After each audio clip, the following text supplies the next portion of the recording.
ओम मुनित्रयं नमस्कृत्य सूक्तिः परिभाव्य च वैयाकरणसिद्धान्तकौमुदीयं विरच्यते। सर्वेभ्यः श्रोतृभ्यः नमः। अस्माभिः गतपाठे यद्यत् पठितं तद् एकवारं स्मरामः। वयं वैयाकरणसिद्धान्तकौमुदी इत्याख्यस्य ग्रन्थस्य तत्र अच् सन्धिप्रकरणे भवामः।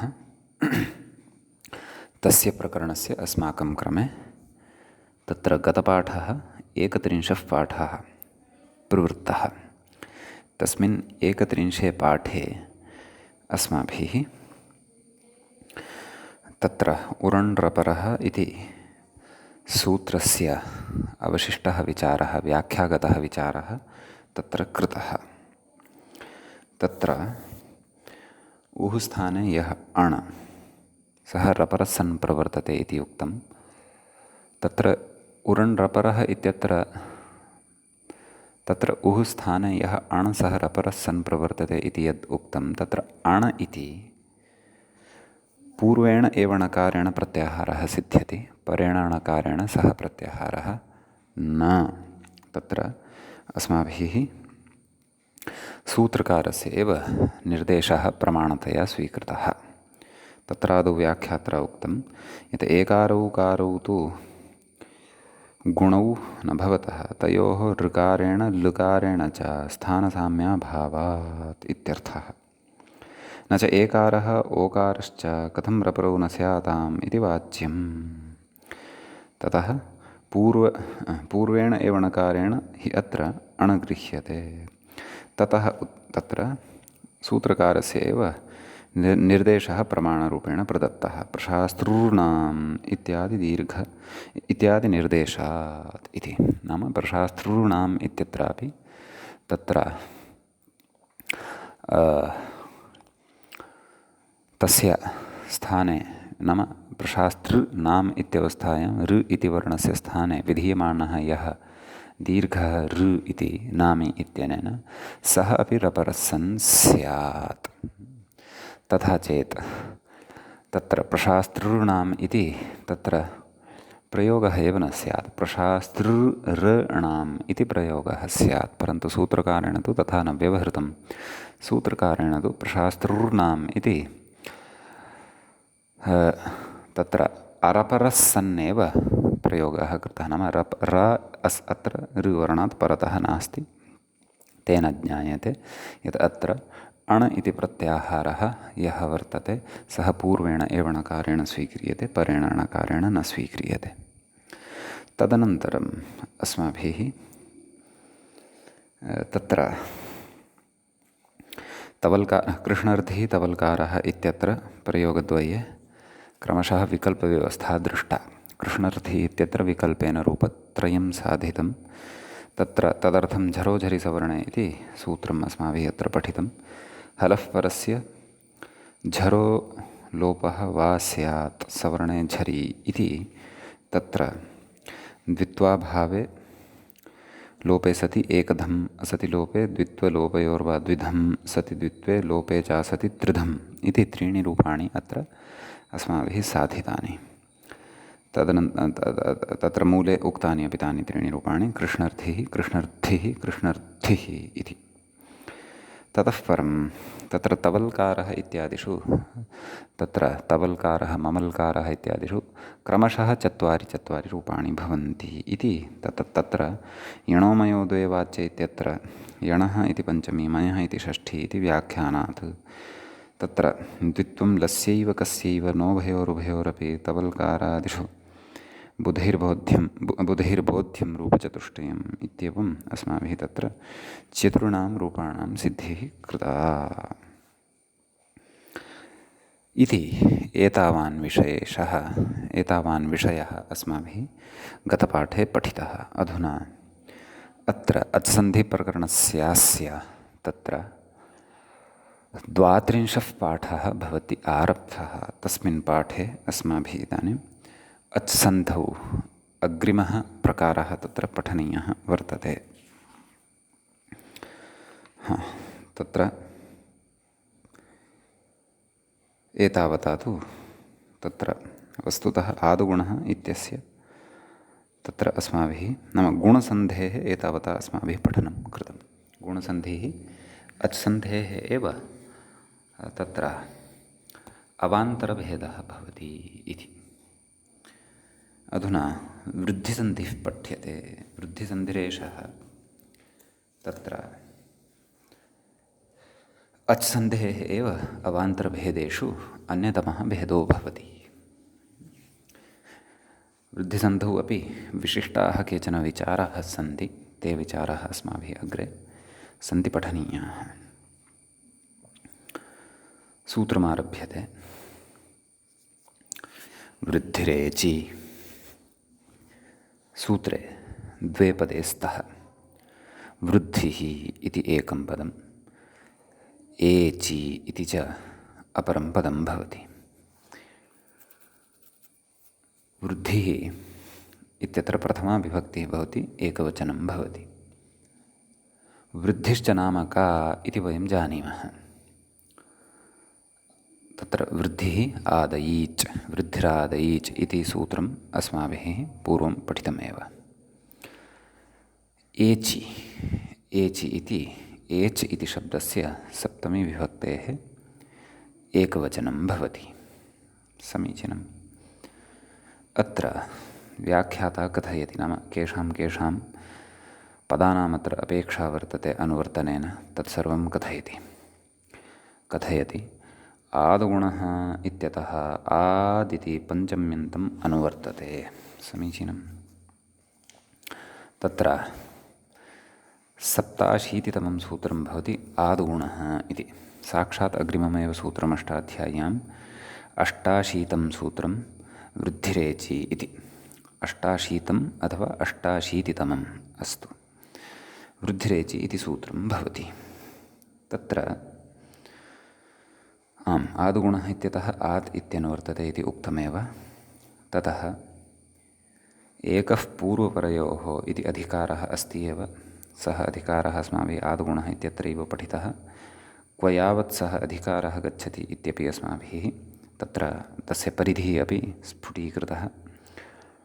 सः अधिकारः अत्रापि वर्तते, किञ्च संहितायाम् इत्यपि अनुवर्तते। अस्तु। तदाह किमाह आदेचीत्यादिना नाम मूले सूत्रार्थः उक्तः। सूत्रार्थम् आह कथमाह? आत् एचि परे वृद्धिरेकादेशः स्यात् इति। नाम अवर्णान्तात् एचि परे, नाम अ इत्यस्मात् वर्णात् एच प्रत्याहारस्थः वर्णः यदा परतः भवति तदा पूर्वपरयोः स्थाने वृद्धिः इति इत्याख्यः एकादेशः भवति इति। एवं खलु? अग्रे कथयति गुणापवाद इति। मूले उक्तं खलु गुणापवादः नाम आदुगुणः इत्यस्य अयम् अपवादः वर्तते इति। तदेव अग्रे कथयति व्याख्याता। आदुगुणः इति प्राप्तौ एतद् आरम्भादिति भावः। अथवा पाठभेदः अपि तत्र अस्ति। सम्पादकः लिखति टिप्पण्याम् एतदारम्भः इति भावः इति। नाम एतदारम्भः इत्यपि पाठः वर्तते। एतदारम्भः एतदारम्भात् इत्यपि पाठो वर्तते इत्यर्थः। एवं खलु? तर्हि तत्र आदुगुणः इति अस्य अयम् अपवादः वर्तते। अपवादलक्षणम् अस्माभिः ज्ञायते किल? येन नाप्राप्ते यो विधिरारभ्यते स तस्य अपवादः इति। नाम वृद्धिरेचि इत्यस्य यत्र यत्र यत् क्षेत्रं वर्तते तत्र अवश्यमेव आदुगुणः इत्यस्यापि प्राप्तिः भवति। अतः अवश्यं प्राप्तस्य तत्र अवश्यं प्राप्ते सति आदुगुणः इत्यस्य अवश्यं तत्र प्राप्तौ सत्यां यः विधिः अत्र आरब्धः कः? वृद्धिरेचि इति विधिः, सः तस्य अपवादः भवति इति अपवादलक्षणम् अस्माभिः परिभाषाप्रकरणे तत्र अतीव सूक्ष्मतया तत्र आलोडितमेव चिन्तितमेव। समीचीनं। ततश्च तत्र अग्रे कथयति, उदाहरति किं कृष्णैकत्वम् इति, नाम क्रमशः उदाहरणानि यच्छन्नस्ति। तानि उदाहरणानि इदानीं साधनीयानि सन्ति अस्माभिः। किञ्च सर्वेषु उदाहरणेषु इदमपि द्रष्टव्यमस्ति यत् कथं तत्र आदुगुणः इत्यस्यापि प्राप्तिः भवति। तच्च वयं निर्णेतुं शक्नुमः एव। कुतः इति चेत् यतः तत्र आदुगुणः इत्यस्य सूत्रार्थम् अपि वयं जानीमः एव। अस्तु, कथयति कृष्णस्य एकत्वम् इति कृष्णैकत्वम् इति रूपं भवति। समीचीनम्। अत्र व्याख्यां पश्चात् पश्यामः, आदौ रूपसिद्धिमेव कुर्मः।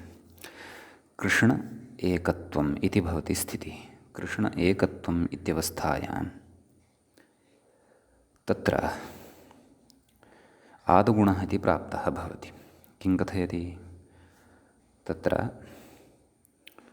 अवर्णात् अचिपरतः पूर्वपरयोः स्थाने गुण एकादेशः स्यात् इति तेन उच्यते खलु। अत्र पूर्वपदस्य अन्ते अवर्णः अस्ति एव, ततः परतः अच् अपि अस्ति, सः कः, ए इति। अतः तस्मिन् अचिपरतः पूर्वपरयोः गुण एकादेशः स्यात्। अपि च अत्र स्थानसाम्यात् एकारः अपि लभ्येत एव, यतः अत्र पूर्वस्य उच्चारणस्थानं कण्ठः वर्तते, परतः विद्यमानस्य एकारस्य उच्चारणस्थानं कण्ठतालु वर्तते। त्रिषु गुणवर्णेषु च एकारः कण्ठतालुमान् अस्ति एव। अतः गुणः यदि अत्र प्रवर्तेत तर्हि तु कृष्णेकत्वमिति अनिष्टः प्रयोगः स्यात्, परन्तु प्रयोगः तत्र अपेक्षितः कृष्णैकत्वम् इत्येव।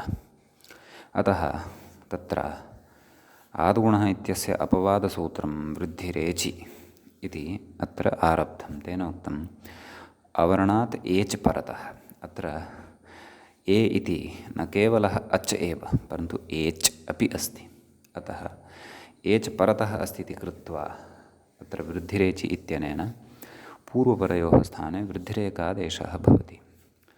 वृद्धिश्च नाम का इति चेत् आ, ऐ, औ इति वयं जानीमः एव। अतः अत्र कृष्ण एकत्वम् इत्यवस्थायाम् अ ए अनयोः द्वयोः अपि स्थाने तत्र स्थानसाम्यात् वृद्धिवर्णेषु विद्यमानः ऐकारः अत्र उभयोः स्थाने आगच्छति। अतः ऐकारः कण्ठस्थानवान् अपि वर्तते, अपि च तत्र तालुस्थानीयः अपि वर्तते। अतः कृष्ण एकत्वम् अनयोः उभयोः स्थाने स्थानसाम्यात् ऐकारः भवति अ ए इत्यनयोः स्थाने। यतः स्थानिनौ अत्र अ अपि च ए इत्येतौ स्तः।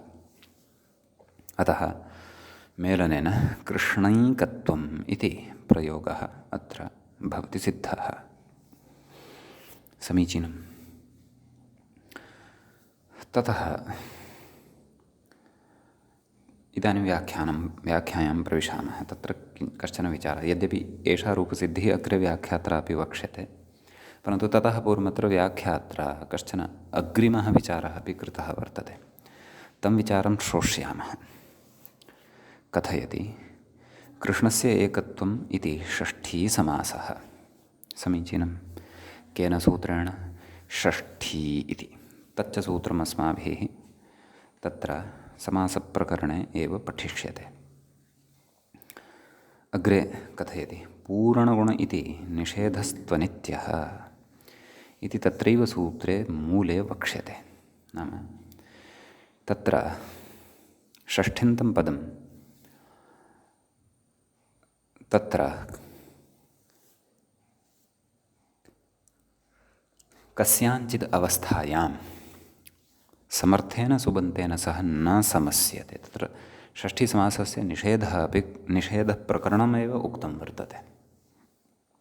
तस्मिन् निषेधप्रकरणे एकं सूत्रं वर्तते पूर्णगुणसुहितार्थसदव्ययतव्यसमानाधिकरणेन इति। तेन प्रकृते तेन गुणवाचकाः ये शब्दाः भवन्ति किल, तैः गुणवाचकैः सह षष्ठ्यन्तस्य समासः न भवति इत्युच्यते। समीचीनम्। अत्र कृष्णस्य इति षष्ठ्यन्तं वर्तते, तस्य येन सह समासः जातः वर्तते अस्मिन् उदाहरणे, सः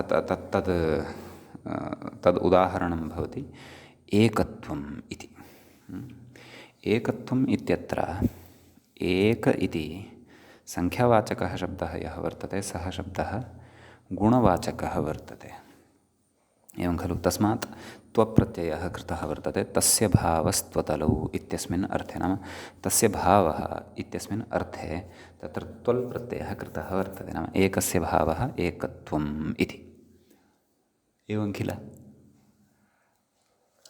परन्तु अस्य शब्दस्य गुणवाचकत्वं वर्तते। कुतः? यतः तत्र एक इति यः शब्दः संख्यावाचकः वर्तते एक इति, सः शब्दः नैयायिकैः अथवा वैशेषिकैः परिगणितेषु 24 गुणेषु तत्र संख्या अपि अन्तर्भवति। एक इति च संख्यावाचकः शब्दः अस्ति एव, अतः तस्य गुणत्वम् अपि वर्तते एव। अतः गुणत्वम् आश्रित्य प्रकृते अत्र पूर्णगुणसुहितार्थसतव्ययितव्य इत्यनेन तत्र निषेधः प्रवर्तते, नाम षष्ठीसमासस्य निषेधः प्रवर्तते। यतः पूर्णगुणसुहितार्थ इति किं कथयति? पूर्णगुण, तत्र द्वितीयः एव शब्दः वर्तते गुण, नाम षष्ठ्यन्तेन सह गुणवाचकाः शब्दाः न समस्यन्ते। तत्र अन्ये अपि सन्ति, पूर्णप्रत्ययान्ताः न समस्यन्ते, पूर्णगुणसुहितार्थ, सुहितार्थ, सत्, अव्यय, तव्य, एतादृशाः एते सर्वेपि षष्ठ्यन्तेन सह न समस्यते इति सः निषेधः वर्तते। न निर्धारणे इत्यतः तत्र षष्ठीसमासनिषेधस्य आरम्भः भवति। ततः एव न इति एतत् सूत्रं प्रति अपि अनुवर्तते, अथवा अस्मिन् सूत्रे अपि सः लभ्यते। एवं तर्हि तत्र प्रकृते अपि कथं समासः कृतः इति आक्षेपः। नाम ग्रन्थकारेण प्रकृते कृष्णस्य एकत्वमिति विवक्षायाम् इति विग्रहे समासः कथं कृतः? निषेधः खलु उक्तः वर्तते सूत्रकारेण स्वयमेव। अतः तत्र समाधानत्वेन कथयन्नस्ति किं? ग्रन्थकारः कथयन्नस्ति किं कथयति? पूर्णगुण इति निषेधस्तु अनित्यः, नाम सः निषेधः नित्यः नास्ति, अर्थात् लक्ष्यानुसारी वर्तते, क्वचित् प्रवर्तते क्वचित् न च प्रवर्तते इति। सः निषेधस्तु अनित्यः एव वर्तते इति तत्रैव मूले वक्ष्यते, तत्रैव वयं मूले कथयिष्यामः इति। अतः भवतां सविधे यदि वैयाकरणसिद्धान्तकौमुद्याः द्वितीयः भागः अस्ति तर्हि तस्य द्वितीयस्य भागस्य मध्ये पूर्णगुण इति सूत्रम् अन्विष्य तत्र एकां चीटिकां संस्थाप्य आगच्छन्तु, यत् मया पूर्णगुण इति समग्रमपि सूत्रम् अवगत्य वृद्धिरादेचिति सूत्रव्याख्याने सूत्रस्य उदाहरणे कृष्णैकत्वम् इत्यत्र समासापत्तिः या प्रदर्शिता पूर्वपक्षिणा सा अवगन्तव्या अस्ति इतोपि स्फुटतया। अतः तत्रत्यं विषयम् अवगत्य पुनः अत्र भवतां पूर्णतया स्पष्टता भविष्यति। सद्यः तु तत्र सिद्धः यः सिद्धान्तः सः एव अस्माभिः अत्र श्रोतव्यः। कः सिद्धान्तः? नाम पूर्णगुणसुहितार्थ इति षष्ठीनिषेधः यः वर्तते, न षष्ठीनिषेधः न षष्ठीसमासनिषेधः यः वर्तते सः विकल्पेन प्रवर्तते, क्षन्तव्यः, अनित्यः वर्तते, नाम प्रयोगानुसारी वर्तते। प्रयोगे यदि षष्ठीसमासः दृश्यमानः वर्तते, सत्सु एषु अपि पूर्णगुणसुहितार्थादयः ये सन्ति तदापि तत्र समासः भवति, निषेधः न प्रवर्तते। अपि च यत्र समासः एव न सूत्रान् दृश्यते ते तु अस्य उदाहरणानि भवन्त्येव इति तत्र मूले एव अस्य निषेधस्य अनित्यतां वक्ष्यामः। अतः अनित्यः खलु अयं निषेधः, तर्हि क्वचित् प्रवर्तते क्वचित् न च प्रवर्तते इति कृत्वा अत्रापि कृष्ण एकत्वम् इत्यत्रापि सः निषेधः समासनिषेधः, षष्ठीसमासनिषेधः अत्र न प्रवर्तते इति तत्र दीक्षितस्य प्रयोगः समर्थितः वर्तते। कथयति अग्रे, कृष्णेति सम्बुध्यन्तं पृथक् पदम् इत्यन्ये, नाम केचन अन्ये विद्वांसः अत्र प्रकारान्तरेणापि तत्र समन्वयनं कुर्वन्ति। अन्ये विद्वांसः किम् उक्त्वा अत्र प्रकारान्तरेण समन्वयनं कुर्वन्ति इति चेत् ते कथयन्ति, भोः अत्र समासः एव नास्ति, अत्र समासः एव नास्ति, अत्र तु एतत् पदद्वयम् अस्ति, पृथक् पृथक् एव अस्ति, नाम समस्तपदं नास्ति। कृष्ण इति सम्बोधनपदम् एकं वर्तते, एकत्वम् इति पृथक्तया एकं पदं वर्तते।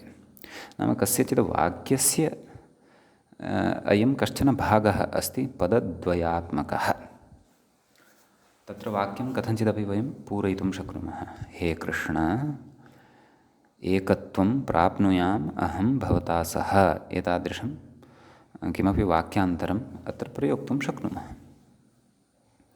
अतः अत्र सम्बोधनस्य इदम् अस्ति पदं कृष्ण इति, अतः सम्बोधनस्य यदि स्वीकृतः तर्हि तु अत्र एकत्वम् इत्यस्य इत्यनेन सह तत्र वृद्धिसन्धिः भवितुम् अर्हत्येव। अतः अत्र समासः नास्ति इति तु न आशङ्कनीयं। नाम पूर्णगुण इति निषेधः यः उक्तः वर्तते सः निषेधः युक्तः एव, पाणिनेः निषेधः अस्माभिः समर्थनीयः एव। अतः तन्निषेधवशात् अत्र समासः न प्रवर्तते चेत् तर्हि कथं प्रयोगः अयं साधनीयः इति चेत् अत्र कृष्ण इति यत् पदं वर्तते तत्पदम् अस्माभिः सम्बुध्यन्तं स्वीकर्तव्यं, नाम सम्बोधने तत्पदं वर्तते। अतः तेन सह तु एकत्वम् इत्यस्य दीर्घसन्धिः भवितुम् अर्हत्येव, क्लेशः नास्ति। एतावत् पर्यन्तं तत्र सैद्धान्तिकं विषयं कथयित्वा इदानीम् अग्रे कथयति। किं कथयति?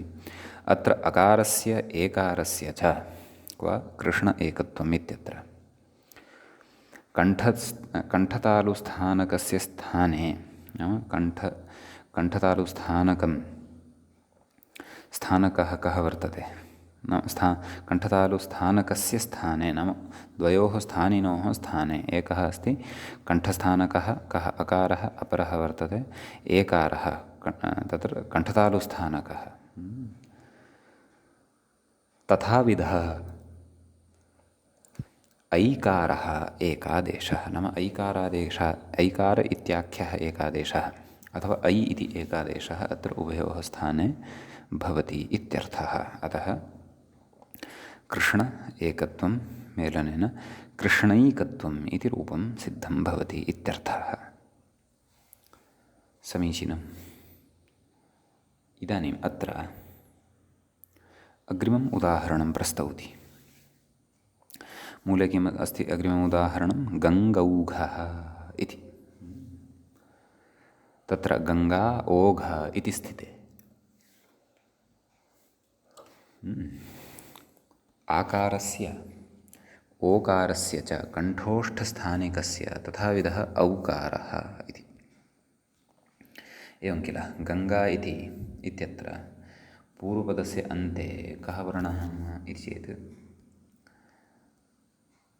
तत्र आ इति वर्णः वर्तते।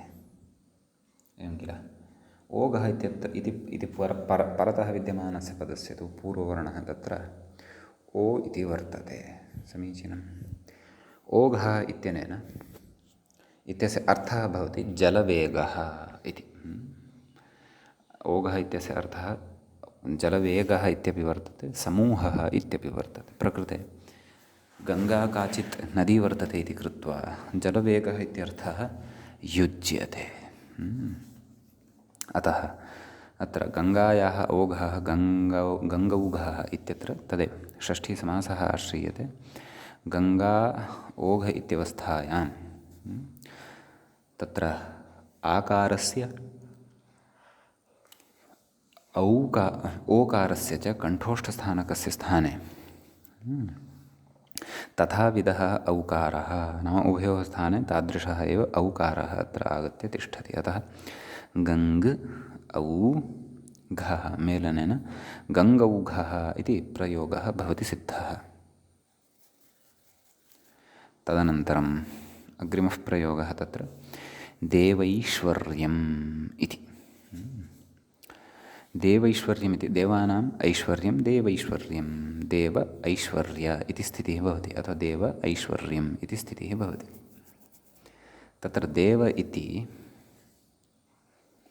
अन्ते अ इति अस्ति। कः अस्ति? अ। ऐश्वर्यम् इत्यत्र आरम्भे ऐ इति अस्ति। समीचीनम्। अतः अवर्णात् परतः एच् अस्ति एव, यथा गतयोः उदाहरणयोः आसीत्। अतः अत्र पूर्वपरयोः स्थाने ऐ इति एकादेशः भवति। अतः देव ऐश्वर्यं मेलनेन देवैश्वर्यम् इति रूपं सिद्धं भवति। समीचीनम्। तदनन्तरं वर्तते कृष्णौत्कण्ठ्यम् इति उदाहरणान्तरम्। अत्र कृष्णाय औत्कण्ठ्यम् इति विग्रहः कर्तुं शक्नुमः। औत्कण्ठ्यं नाम औत्सुक्यं। तत्र कृष्ण औत्कण्ठ्यम् इत्यवस्थायां तत्र अकारः वर्तते कृष्ण इत्यस्य अन्ते। औत्कण्ठ्यम् इत्यत्र परतः तस्य आरम्भे औ इति वर्णः वर्तते। अतः कृष्ण औत्कण्ठ्यम् इत्यत्र उभयोः मेलनेन कृष्णौत्कण्ठ्यम् इति प्रयोगः तत्र सिद्धः भवति। औ इति एकादेशः उभयोः स्थाने भवति इति। अग्रे कथयति वस्तुतस्तु सङ्ख्यादिशब्दाः न गुणवचनाः इति तत्रैव वक्ष्यामः। तत्रैव नाम क्व? पूर्णगुणसुहितार्थसदव्ययतव्यसमानाधिकरण एतेन विचारेण सह अस्याः सङ्क्तेः सम्बन्धः अस्याः पङ्क्तेः सङ्गतिः वर्तते। पूर्वं कृष्णैकत्वम् इति यः प्रयोगः अस्माभिः तत्र पठितः खलु? एवं किल? तत्र षष्ठीसमासमादाय आपत्तिः अस्माभिः उपस्थापिता, तस्याः समाधानमपि कृतं। तर्हि तदर्थं कथयन्नस्ति। वस्तुतः एषा पङ्क्तिः पूर्वमेव लेखनीया। क्व? यत्र कृष्णैकत्वम् इत्यस्य विचारः समापितः खलु उपरि, तत्रैव एषा पङ्क्तिः लेखनीया। का? वस्तुतस्तु सङ्ख्यादिशब्दाः न गुणवचनाः इति तत्रैव वक्ष्यामः। नाम सङ्ख्यादयः ये सन्ति शब्दाः ते शब्दाः गुणवचनाः न भवन्ति।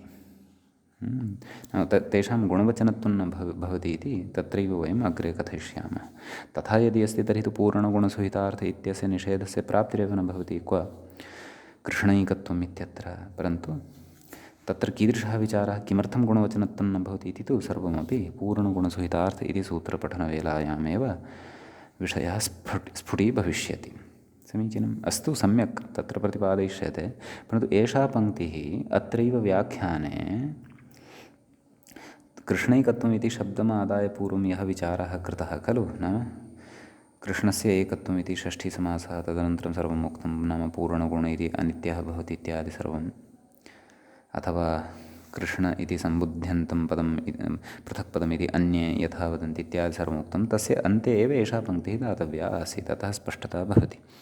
तथापि यदि भवन्तः कदाचित् एतां पङ्क्तिम् अथवा व्याख्यानं स्वातन्त्र्येण पठन्ति पाठयन्ति वा, तदा अत्र अवधानं कुर्वन्तु। नाम अस्याः पङ्क्तेः सम्बन्धः कृष्णैकत्वम् इत्यत्र वर्तते। यतः तस्मिन्नेव प्रयोगे अस्माभिः एकत्वम् इत्यस्य सङ्ख्यात्वं तत्र गुणवचनत्वं तत्र अस्माभिः प्रतिपादितम्।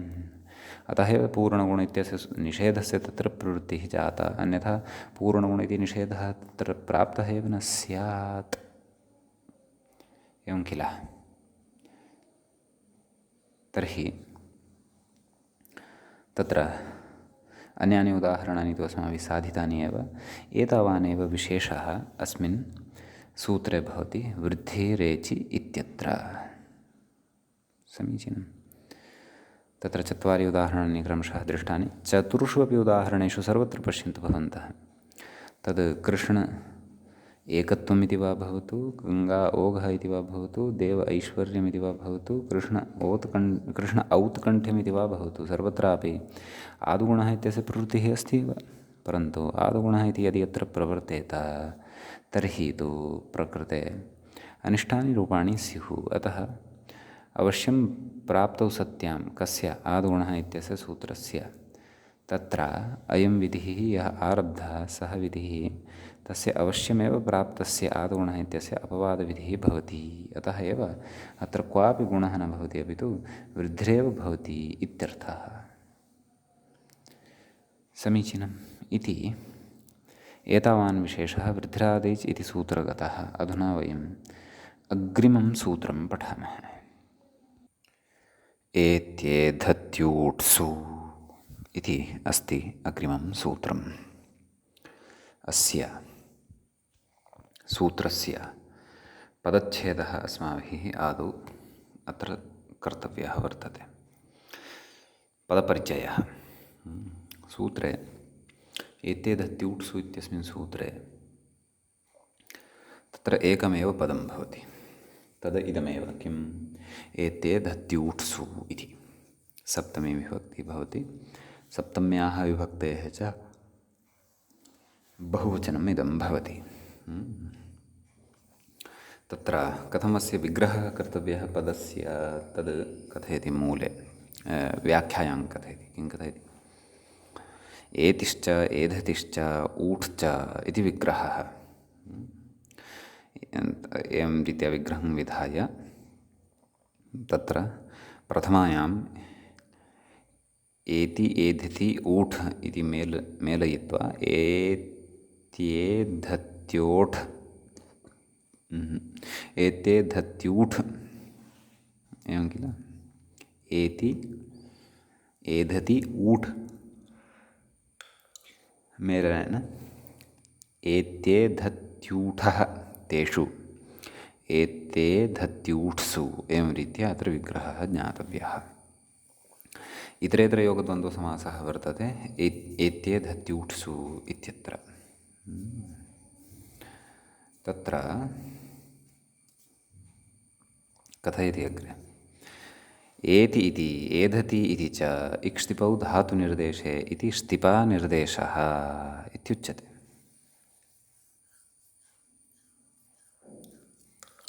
नाम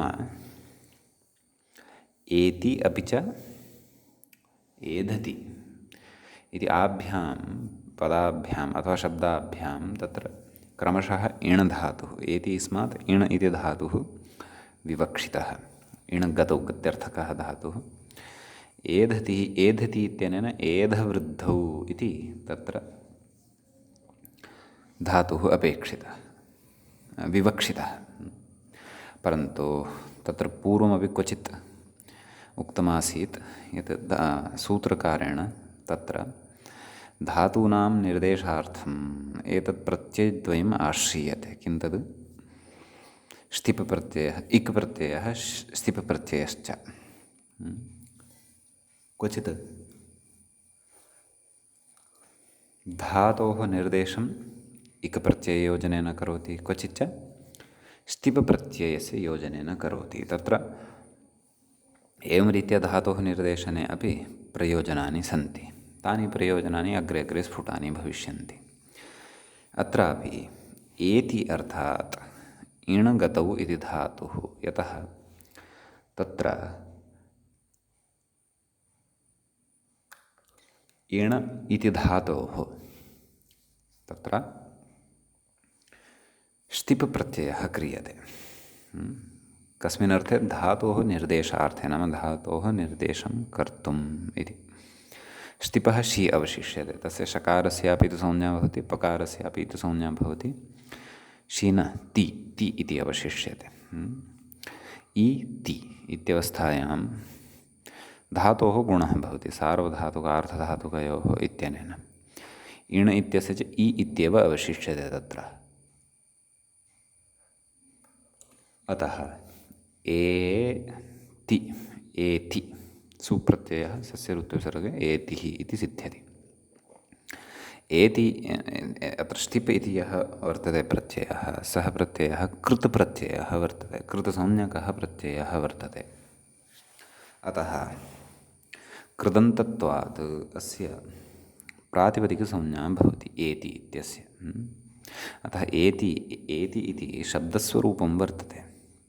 इकारान्तः तत् इकारान्तः एषः शब्दः वर्तते, एवं किल। अतः अग्रेपि सर्वत्र अवधानं कर्तव्यं, नाम एवं रीत्या ष्टिपानिर्देशः सूत्रकारेण तत्र तत्र क्रियते इति। एवञ्च एति एवमेव एधति एधति इति प्रयोगः वस्तुतः कदापि न भवति, नाम क्रियापदं कदापि न भवति। कुतः? यतः एध इति धातुः यः वर्तते सः धातुः आत्मनेपदी धातुः वर्तते, ततः आत्मनेपदप्रत्ययः एव सम्भवति। अतः तत्र एधते इत्येव प्रयोगः भवति। एधति इति यदि श्रूयमाणं वर्तते अत्र, तर्हि कः अर्थः?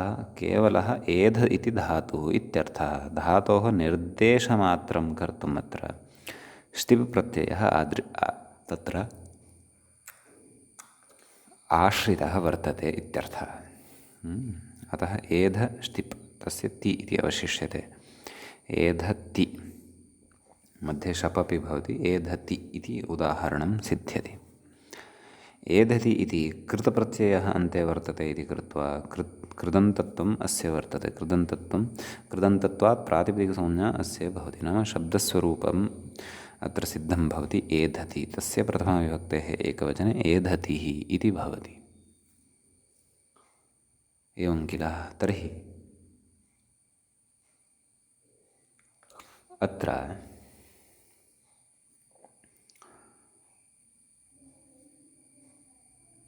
एति एधति, एति अर्थात् इणगतौ इति धातुः यस्य इ इति अवशिष्यते। एधति इति चेत् एधवृद्धौ इति धातुः यस्य एध् इति अवशिष्यते। इति निर्देशमात्रं कर्तुम् अत्र तत्र ष्टिपः प्रत्ययस्य आलम्बनं स्वीकृतम्। एवं ष्टिपानिर्देशे इकानिर्देशे च प्रयोजनानि महान्ति सन्ति। तानि प्रयोजनानि विशेषेण तत्र तिङन्ताधिकारे स्फुटानि भविष्यन्ति, मध्ये अपि कदाचित् भवेयुः। अस्तु, तर्हि एतिश्च एधतिश्च ऊठ् च एत्येधत्यूठः, तेषु एत्येधत्यूठ्सु इति विग्रहः पूर्वं कृतः एव। अग्रे आगच्छन्तु। इणगतौ इति एधवृद्धौ इति च धातु विवक्षितौ, नाम एतौ द्वौ धातु अत्र विवक्षितौ स्तः इत्यर्थः। एति इत्यस्मात् इणगतौ, एधति इत्यस्मात् इत्यनेन एधवृद्धौ इति धातुः विवक्षितः इत्यर्थः। कथयति एचि इत्यनुवर्तते। कुतः? वृद्धिरेचि इत्यस्मात् सूत्रात् एचि इत्यस्य अनुवर्तनं भवति। कथयति यस्मिन् विधिस्तदादावल्ग्रहणे इति तदादिग्रहणम् इति। यस्मिन् विधिस्तदादावल्ग्रहणे इति तदन्तविधेः अपवादविधिः यः अस्माभिः पठितः एव वान्तो इ प्रत्यये इत्यत्र, सः अत्र उपस्थितः भवति। किञ्च तत्र येन विधिस्तदन्तस्य इति सूत्रपठनवेलायाम् अतिरिक्ततया अस्माभिः तत्र तदादिविषयः यः श्रुतः तत्रैव अस्माभिः उक्तमासीत् यत् इतोपि स्पष्टता, कस्य? तदादिविधेः इतोपि स्पष्टता तत्र एत्ये धत्यूट्सु इति सूत्रपठनवेलायाम् अथवा वान्तो इ प्रत्यये इति सूत्रपठनवेलायां भविष्यति।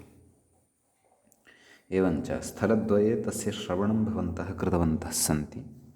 इतः पूर्वम् एकवारं तु येन विधिस्तदन्तस्य इत्यत्रैव बोधितं, ततः परम् तत्रैव उक्तं, ततः परं वान्तो इ प्रत्यये इत्यत्र उक्तम्। इदानीम् अत्रापि अपेक्षा वर्तते तदादिविधेः, एवं खलु।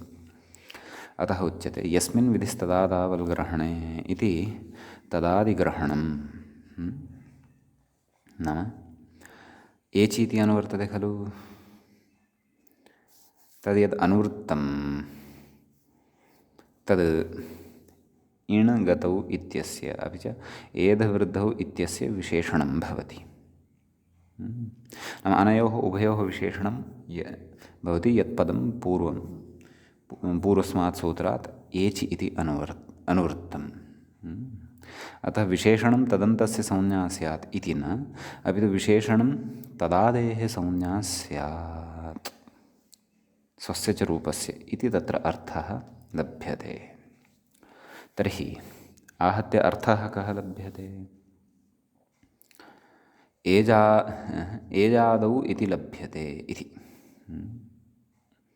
एचि इति यद् अनुवर्तते तद् एजादौ इति तस्य अर्थः एजादौ इति लभ्यते। समीचीनं। तच्च कथयति अग्रे तच्च एत्येधत्योः विशेषणम् उक्तमेव अधुनैव। नाम एत्येधत्योः विशेषणं भवति किम्? एजादौ इति यल्लभ्यते गतसूत्रात्।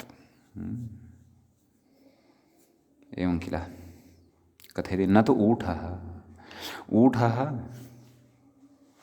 विशेषणं गतसूत्रात् अनुवर्तते एचि तद् न भवति इति उच्यमानं वर्तते। कुतः न भवति इत्येतत् असम्भवात् इत्युच्यते। नाम ऊठस्य आरम्भे ऊठस्य आदौ कदापि एकारः एव न लभ्यते, अथवा ऊठस्य आदौ कदापि तत्र एच् न लभ्यते। ऊठस्य तु आदौ कः वर्तते? उ इत्येव वर्तते। तत्र एच् तु नास्ति। किञ्च प्रकारान्तरेणापि अत्र विद्यमानः उ इति यः वर्तते तस्य एच् तु न भवति। आम्, इणगतौ यः धातुः वर्तते एधति एधवृद्धौ इति च धातुः वर्तते। तयोः उभयोः अपि धात्वोः आरम्भे एच् इति लभ्यते। एधति इत्यत्र तु एधवृद्धौ इत्यत्र तु साक्षादेव तयोः आरम्भे एच् अस्ति ए इति। इणगतौ इत्यत्र मूलावस्थायाम् ए इति इणधातोः आरम्भे नास्ति, परन्तु प्रक्रियायां यदा एति इत्यादीनि क्रियापदानि साध्यन्ते तदा तु तस्य आरम्भे ए इति लभ्यते, नाम एच् इति लभ्यते एव। अतः तयोः एव विशेषणं भवितुम् अर्हति। किं? गतसूत्रात् अनुवर्तते यत् एचि इति, यच्च अत्र आगत्य तदादिविधिं प्राप्नोति विशेष्यविशेषणत्वात्। एवं खलु? ऊठस्तु न भवति। कुतः? असम्भवात्। तत्र सम्भवः एव नास्ति। ऊठः ऊकारः ओ रूपेण श्रूयेत इति सम्भवः एव नास्ति। अतः तेन सह सम्बन्धः अनुवृत्तस्य एचि इति पदस्य नास्ति इत्यर्थः। अग्रे कथयति एकः पूर्वपरयोः इति तत्र अधिकृतं, नाम अयम् अधिकारः अत्र लभ्यते इति। ततः कथयति आदुगुणः इत्यतः आत् इति पञ्चम्यन्तम् अनुवर्तते, नाम तस्यापि अत्र अनुवर्तनं भवति इत्यर्थः। तदाह नाम ततः परम् आह, नाम ततः परं कथयति। किं कथयति? अवर्णादित्यादिना। तर्हि इदानीं पश्यन्तु सूत्रार्थः कथम् आयातः इति सर्वापि स्पष्टता कदाचित् भवतां स्यात् इति। पश्यन्तु मूले अवर्णात् इति अर्थः कुतः लब्धः? आदुगुणः इत्यतः आत् इति अनुवृत्तं खलु पञ्चम्यन्तं। तस्मात् अयमर्थः लब्धः। कः? अवर्णात् इति। तदनन्तरम् एजाद्योः इति। एजाद्योः इति कस्य विशेषणम्? एत्येधत्योः अनयोः। एजाद्योः एत्येधत्योः तत्र सप्तमी विभक्तिः वर्तते। क्व? एजाद्योः एत्येधत्योः इत्यत्र उभयत्रापि। नाम एत्येधत्योः नाम इण गतौ इति धातौ परतः, अथवा एधवृद्धौ इति धातौ परतः। परन्तु कीदृशे इण इति धातौ परतः इति चेत् एजादिः इणगतौ इति धातुः एव परतः अपेक्षितः। पुनः कीदृशे एध इति धातुः परतः नाम एजादिः एव यदा धातुः परतः भवति तदा एव इति उच्यते। नाम एत्येधत्योः इत्यस्य विशेषणम् अत्र वर्तते एजाद्योः। नाम इणगतौ इति धातुः एजादिः स्यात् तदा एव तस्मिन् परतः। एवमेव एध वृद्धौ इति धातुः एजादिः स्यात् नाम तस्य आरम्भे एच् स्यात् तदा एव तस्मिन् परतः नान्यथा इति एकः विषयः। ऊठि च परे आवरणात् इत्यस्य सम्बन्धः एति इत्यनेन सह अपि वर्तते, एधति इत्यनेन सह अपि वर्तते, ऊठि इत्यनेन सह अपि वर्तते। नाम आवरणात् एजादौ एतौ परतः नाम इणगतौ इति धातौ परतः इति एकः विषयः। अपरः विषयः आवरणात् एधतौ अर्थात् एधवृद्धौ इति धातोः परतः यदा सः एजादिः भवति तदा। यद्यपि एजादिः एव सः तस्य आरम्भे एकारः एव वर्तते तथापि किमर्थं तस्य कृते अपि एजाद्योः इति विशेषणं दत्तं तत्तु अग्रे स्फुटीभविष्यति। आम्, इणगतौ इत्यस्य कृते एजाद्योः इति विशेषणं दत्तं तद् अङ्गीकर्तुं शक्यते। कुतः? यतः मूलावस्थायाम् इणगतौ इति धातुः एजादिः नास्ति। मूलावस्थायां तु तत्र इ इत्येव श्रूयते। ततः परं तत्र प्रत्ययादिकं यदा आयाति ततः परं तस्य एजादित्वं सम्पद्यते। अतः एजादित्वावस्थायाम् एव परतः इणगतौ इति धातुः अपेक्षितः। एदवृद्धौ इति यद्यपि एजादिरेव तस्य आरम्भे एच् ए इति अस्ति एव तथापि तस्य कृते विशेषणं दत्तम् एजाद्योः इति चेत् तत् कुतः दत्तम् इति चेत् तत्र किमपि कारणम् अस्ति तद् अग्रे ज्ञास्यते। अतः आवरणात् एधधातुः परतः प्रथमः विषयः आवरणात् इणगतौ इति धातुः परतः परन्तु सः एजादिः भवेत्। द्वितीयः विषयः आवरणात् एधधातुः परतः स्यात् परन्तु सः एजादिः स्यात्। तृतीयः विषयः आवरणात् ऊठ् च परतः स्यात्। कः स्यात्? ऊठ् इति। ऊठ् नाम कः तत्तु अस्माभिः सद्यः एव तत्र अग्रे यदा उदाहरणस्य सिद्धिः करिष्यते तदा उदाहरणसिद्धिवेलायां ज्ञास्यते। नाम अत्र ऊठ् इत्यस्य कः अर्थः इति। अतः ऊठि च परतः अतः आवरणात् यदा ऊठ् परे भवति तदा च ऊठि च परे इत्युक्तम्। वृद्धिरेकादेशः स्यात् नाम पूर्वपरयोः स्थाने तत्र वृद्धिः इत्याख्यः एकादेशः भवति। वृद्धिश्च नाम का इति वयं जानीमः। आ ऐ औ इति त्रयः वृद्धिवर्णाः भवन्ति। तेषु अपि प्रकृते उक्तेषु उदाहरणेषु तत्र किं किं वृद्धिवर्णः कः वृद्धिवर्णः प्रवर्तते इति वयं तत्र अग्रे ज्ञास्यामः एव। समीचीनम् इति सूत्रार्थः दृष्टः अस्माभिः। अधुना तत्र उदाहरणे अस्माभिः प्रवेष्टव्यं वर्तते। समीचीनं। तत्र उदाहरणं भवति उपैति इति। तत्र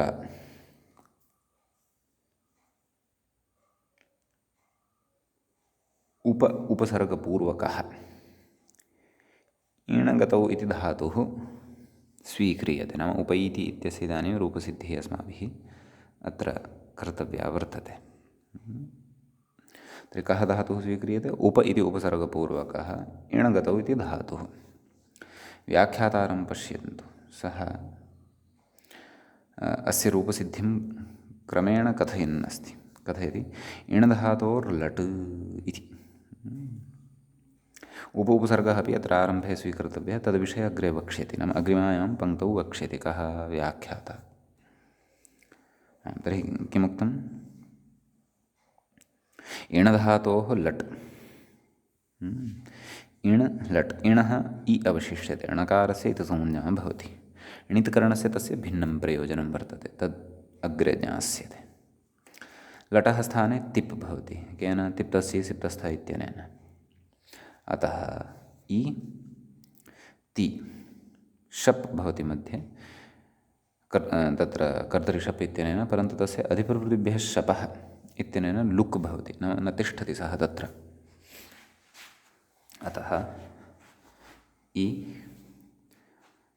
ति इत्यवस्थायां सूत्रम् अस्माभिः बहुषु उदाहरणेषु पूर्वं श्रुतमपि, पठनं तु तस्य अग्रिमेषु प्रकरणेषु एव भविष्यति। सार्वधातुकार्धधातुकयोः इति इकारस्य गुणः एकारः। अतः अत्र किं रूपं सिद्ध्यति? एति इति रूपं सिद्ध्यति। ततः कथयति उप एति इति स्थिते, नाम उपसर्गः अपि अत्र अस्माभिः स्वीकृतः एव खलु। उप एति इति स्थिते अनेन वृद्धिः इति, नाम अनेन नाम केन? अनेन सूत्रेण, केन?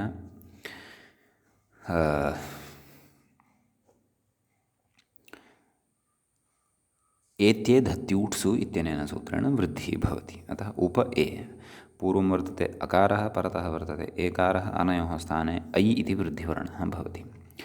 उपैति इति प्रयोगः सिद्ध्यति, नाम क्रियापदम् इदम्। उपैति इति निष्पन्नं यत् पदं तत्तु क्रियापदं। समीचीनम्।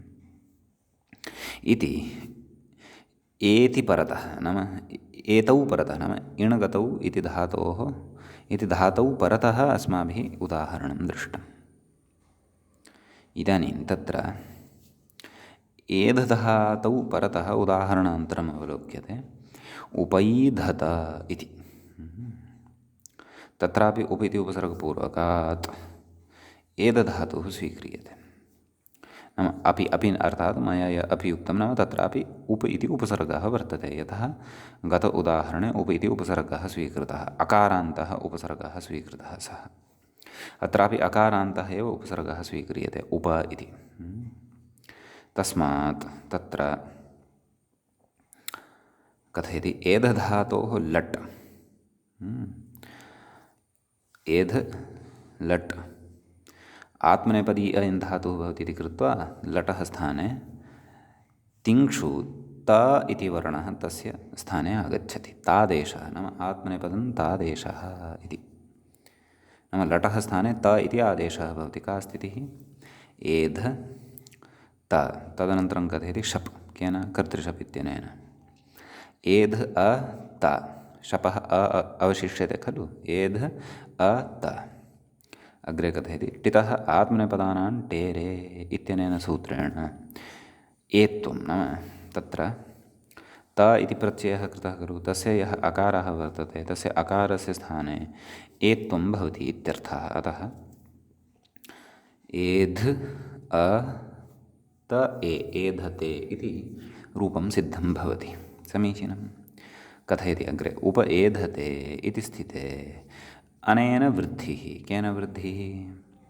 एत्ये धत्यूष्सु, कुतः? यतः कः तस्य अर्थः? अवर्णात् एजाद्योः एत्ये धत्योः, एजादेः एतेः उदाहरणं तु दृष्टम्, एजादेः एधतेः इदम् उदाहरणम् अस्ति, नाम अवर्णात् एध धातौ परतः इदम् उदाहरणम् अत्र वर्तते। अतः उप एधते मेलनेन उपैधते इति प्रयोगः सिद्धः भवति, यश्च प्रयोगः तत्र मूले उक्तः एव। समीचीनम्। इदानीम् अत्रैव कदाचित् भवतां बुद्धौ शङ्का स्यात् यत् उभयत्रापि वृद्धिः एव खलु वक्तव्या, सा तु वृद्धिरेचि इत्यनेन तत्र भवत्येव। वृद्धिरेचि इत्यनेन अत्र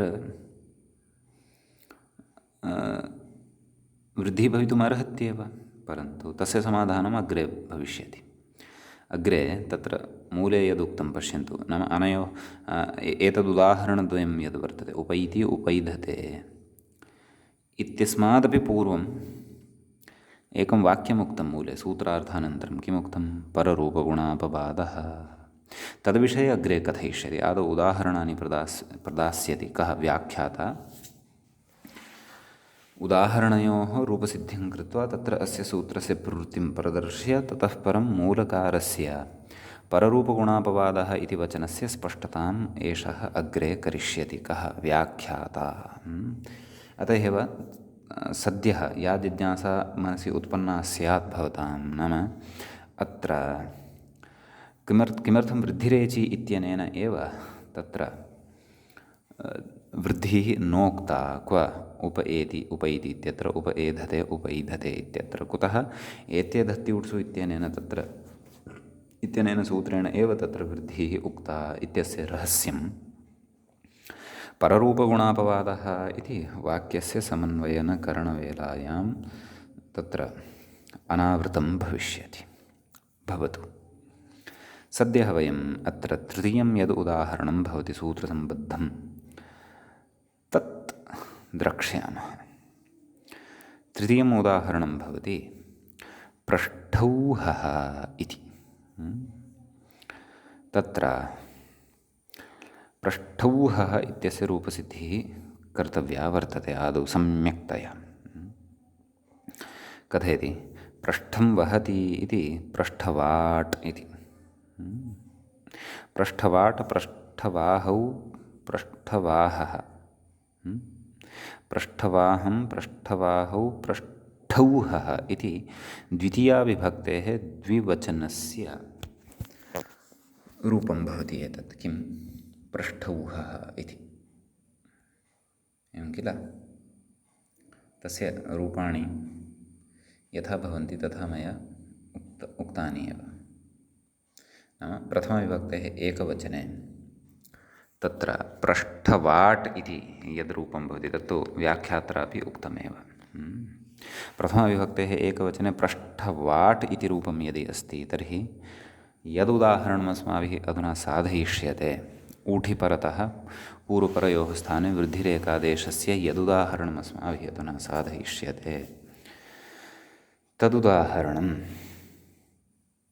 तत्र ऊठिपरतः इत्येतत् सम्बद्धं वर्तते। समीचीनम्। अतः तदर्थं पृष्ठवाह् इत्यस्य शब्दस्य तत्र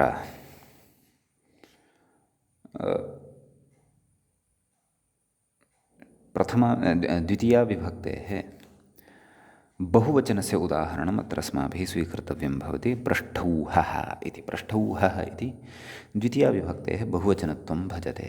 कथं तस्य रूपसिद्धिः तत्तु अस्माभिः अधुना अग्रे द्रष्टव्या वर्तते। एकवचने विग्रहः प्रदर्शितः। पृष्ठं वहतीति पृष्ठवाट् तान् पृष्ठौहः इति द्वितीयाविभक्तेः बहुवचने प्रयोगः साधनीयः। तत्र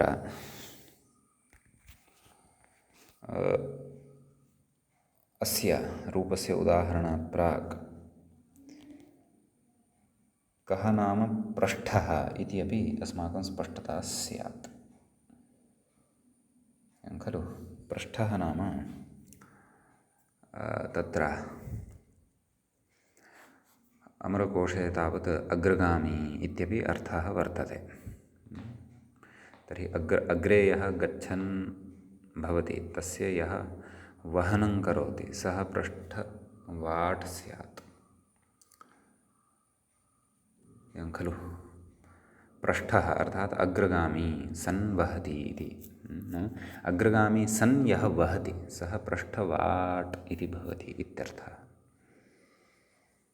अस्तु। तस्य सामान्येन अस्माभिः व्युत्पत्तिगतः लब्धः व्युत्पत्त्या लब्धः अर्थः अपि अवलोकितः। इदानीं प्रक्रियायां प्रविशामः। किं कथयति? वहश्च इति ण्विः नाम पृष्ठ इति उपपदपूर्वकात् वहश्च इत्यनेन सूत्रेण ण्वि प्रत्ययः क्रियते। कः प्रत्ययः? ण्वि। ण्वि इति।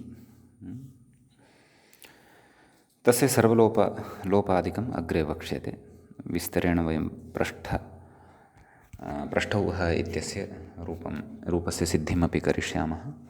किञ्च कथम् ऊठपरतः ऊठ कथं कुतश्च अत्र आगच्छति, तस्मिन् परतः अत्र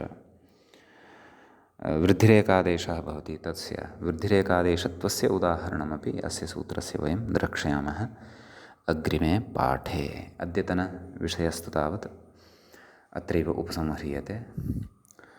उदाहरणद्वयमेव अस्य सूत्रस्य एतावता अस्माभिः दृष्टं वर्तते। उपैति इति उपैथते इति च। अग्रिमम् उदाहरणं किञ्च सैद्धान्तिकाः अत्र सन्ति अन्येऽपि विचाराः ते अग्रिमे पाठे अस्माभिः पठिष्यन्ते। सद्यः अत्रैव क्रियते मङ्गलम्। मुनित्रयं नमस्कृत्य उक्तिः परिभाव्य च वैयाकरणसिद्धान्तकौमुदीयं विरच्यते। सर्वेभ्यः श्रोतृभ्यः नमः। एवञ्च अत्सन्धिप्रकरणस्यास्य 32 पाठः एषः सम्पन्नतां गतः।